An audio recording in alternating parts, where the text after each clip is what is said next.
Assalamualaikum dan salam sejahtera semua. Okey, terima kasih kerana bersama kami dalam podcast hari ini.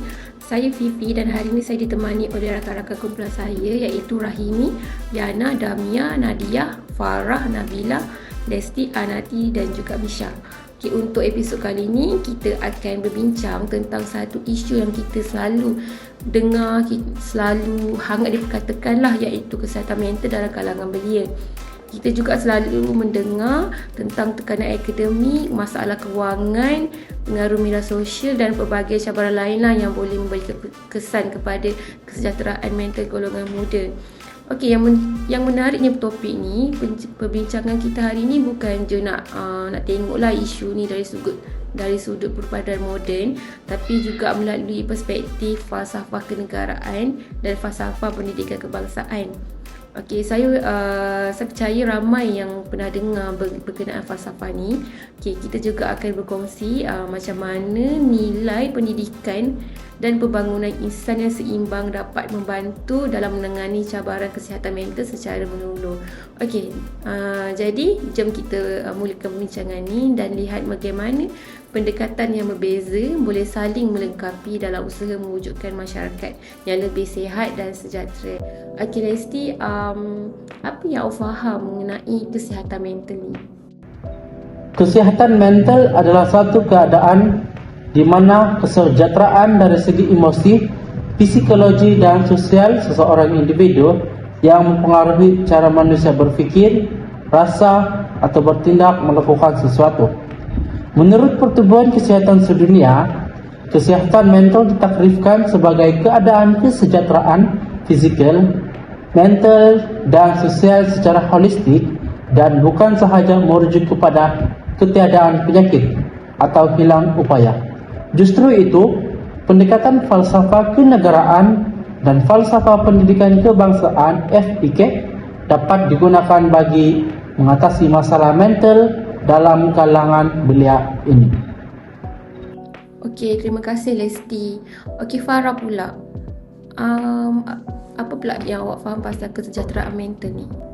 Bagi saya, isu ini berkait rapat dengan SDG 3, di mana dia menekankan kepentingan kehidupan yang sihat dan kesejahteraan untuk semua orang.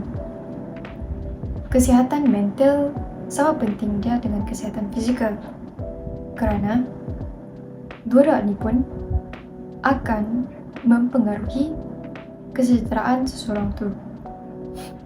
Kalau kesihatan mental orang tu terjejas, dia bukan saja akan memberi kesan yang negatif kepada diri dia sendiri, tetapi juga kepada keluarga dan masyarakat sekeliling. Okey, sekarang ni kita fahamlah kenapa kesihatan mental penting. Tapi kalau kita lihat keadaan hari ini, semakin ramai belia yang berdepan dengan cabaran kesihatan mental. Jadi saya nak tanya dekat Damia, pada pandangan anda, apa faktor-faktor yang menyebabkan masalah mental dalam kalangan belia ni meningkat? Antara faktor yang menyumbang kepada masalah kesihatan mental ialah tekanan akademik, tekanan kerja, masalah keuangan, pengaruh media sosial dan juga kurangnya sokongan sosial. Faktor-faktor ini juga berpunca daripada kawalan dalaman diri sendiri, yang mana kesedaran seseorang itu terhadap kepentingan penjagaan mental dan ketahanan mental mereka sendiri. Selain itu, stigma masyarakat terhadap isu kesihatan mental juga menyumbang kepada masalah ini. Ramai individu berasa takut untuk mendapatkan bantuan kerana bimbang mereka akan dilabel lemah atau tidak normal. Sikap prejudis ini menyebabkan mereka memilih untuk berdiam diri dan juga menanggung tekanan secara bersendirian, sekaligus memburukkan juga keadaan mental mereka sendiri. Okey, terima kasih Dania atas pandangan yang dikongsikan. Okey, so daripada perbincangan tadi, kita dapat lihat bahawa masalah kesihatan mental boleh berpunca daripada pelbagai faktor dan cabaran yang dihadapi oleh belia hari ini. Okey, jadi saya nak tanya kepada Misha, pada pandangan Misha, apa yang boleh berlaku kepada seorang belia jika masalah kesihatan mental yang dihadapi beliau tak dapat ditangani dengan baik ataupun dia jadi berpanjangan? Kesan masalah kesihatan mental sebenarnya banyak aspek kita boleh lihat.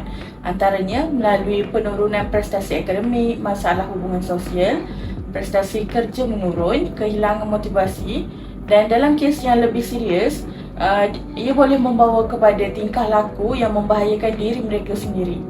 Selain daripada itu, individu yang mengalaminya juga mungkin suka memberi tumpuan, mudah berasa letih dan hilang minat terhadap aktiviti harian. Keadaan ini bukan je menjejaskan diri sendiri, tapi sebenarnya turut memberi kesan kepada keluarga dan orang di sekeliling. Daripada kesan tersebut, masalah kesihatan mental yang parah juga boleh membawa kepada mencederakan diri mereka sendiri.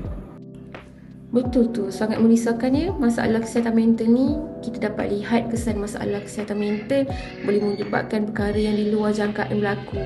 Jadi bagi Jimmy, apakah pendekatan kenegaraan yang boleh digunakan untuk menangani masalah kesihatan mental ni?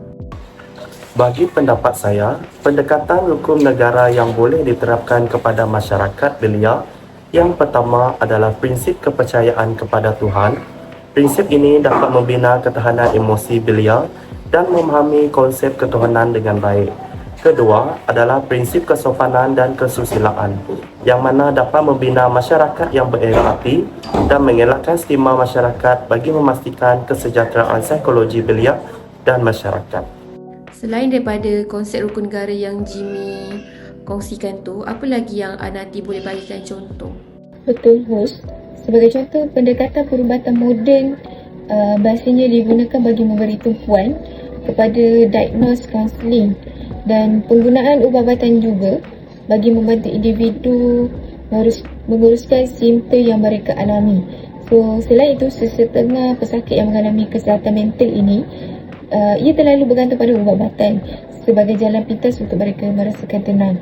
So, kebergantungan ini bukan sahaja memberi kesan jangka panjang, malah ia boleh membawa padah kepada mereka jika mereka culas sedikit ataupun terlupa untuk mengambil dos ubat itu. Ubat sepatutnya jadi pembantu untuk mereka, bukannya satu-satunya talian hayat tanpa sokongan lain. So, mereka perlu juga mendapatkan kaunseling daripada pakar-pakar psikiatrik juga. Bagi Rahimi dengan Nadia, adakah pendekatan moden ni mencukupi? Bagi pandangan saya, walaupun ianya penting, pendekatan perubatan sahaja mungkin tidak mencukupi. Falsafah sejahtera melihat manusia secara holistik yang mana ianya melibatkan keseimbangan jasmani, rohani, emosi dan intelek. Sebagai contoh, selain mendapatkan rawatan profesional, individu juga perlu membina hubungan sosial yang sihat, mengamalkan gaya hidup aktif, menjaga kesejahteraan spiritual dan menguruskan tekanan secara positif. Kawalan diri secara dalaman amatlah penting bagi menjaga emosi dan menguruskan tekanan diri dengan baik. Itu adalah pandangan peribadi saya. Terima kasih, Fifi. Pada sudut pandangan saya rasa pendekatan moden saja tidak mencukupi untuk menangani masalah kesihatan mental dalam kalangan belia. Walaupun mereka sudah mendapatkan kaunseling, terapi dan ubat-ubatan yang penting, bagi saya kesejahteraan mental juga memerlukan pembentukan nilai dan sahsia yang baik. Perkara ini saya dapat lihat selaras dengan falsafah pendidikan kebangsaan yang menekankan keseimbangan intelek, rohani, emosi dan juga jasmani. Selain itu, saya berpendapat bahawa konsep epistemic humility atau kerendahan hati intelek dapat membantu belia menerima nasihat dan mendapatkan bantuan yang diperlukan. Oleh itu, bagi saya gabungan pendekatan moden dan nilai-nilai yang diterapkan melalui FPK dapat membantu melahirkan belia yang lebih sejahtera dan berdaya tahan. Okey, ini menunjukkan bahawa kesejahteraan mental memerlukan pendekatan yang lebih menyeluruh dan bukan hanya fokus ataupun tertumpu kepada rawatan sahaja. Pada pendapat Yana, adakah sistem pendidikan masa kini memberi perhatian cukupi terhadap kesihatan mental pelajar ataupun belia sekarang? Pada pendapat saya, Sistem pendidikan masa kini semakin memberi perhatian kepada kesihatan mental pelajar. Namun, usaha tersebut masih boleh dipertingkatkan. Falsafah pendidikan kebangsaan menekankan pembangunan insan yang seimbang dari segi intelek, rohani, emosi dan jasmani.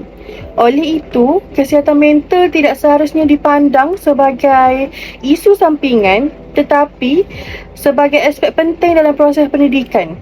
Apabila kesetaraan emosi pelajar dijaga, mereka akan lebih bersedia untuk belajar, berkembang dan mencapai potensi diri secara menyeluruh seperti yang dihasratkan oleh FPK. Sebelum kita akhiri perbincangan ni, Nabila boleh tak kongsikan beberapa cadangan untuk menangani isu kesihatan mental ni? Baiklah, terdapat beberapa antara cadangan yang boleh dilaksanakan ialah: yang pertama, memperbanyakkan program kesedaran kesihatan mental. Dan yang kedua, mengukuhkan perkhidmatan kaunseling di sekolah dan universiti. Dan yang ketiga pula, menggalakkan aktiviti fizikal dan gaya hidup sihat. Keempat, memperkukuh pendidikan nilai dan sahsiah berdasarkan falsafah pendidikan kebangsaan. FPK seperti yang kita tahu. Dan yang terakhir, menggalakkan sokongan keluarga dan komuniti. Sebagai kesimpulan, isu kesihatan mental dalam kalangan belia merupakan cabaran yang semakin mendapat perhatian dan memerlukan usaha daripada semua pihak. Walaupun pendekatan perubatan moden memainkan peranan yang penting, falsafah kenegaraan dan falsafah pendidikan kebangsaan turut menawarkan perspektif yang lebih menyeluruh dengan menekankan keseimbangan aspek jasmani, emosi, rohani dan intelek.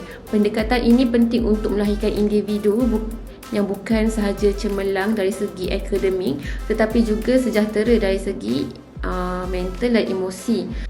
Dengan itu berakhirlah perbincangan kita pada hari ini. Terima kasih kepada kawan-kawan saya atas perkongsian anda yang sangat bermanfaat. Semoga perbincangan ni dapatlah memberi manfaat dan meningkatkan kesedaran tentang kepentingan menjaga kesihatan mental kita ni lah, dan juga belia-belia yang lain kat luar sana. Terima kasih dan salam sejahtera.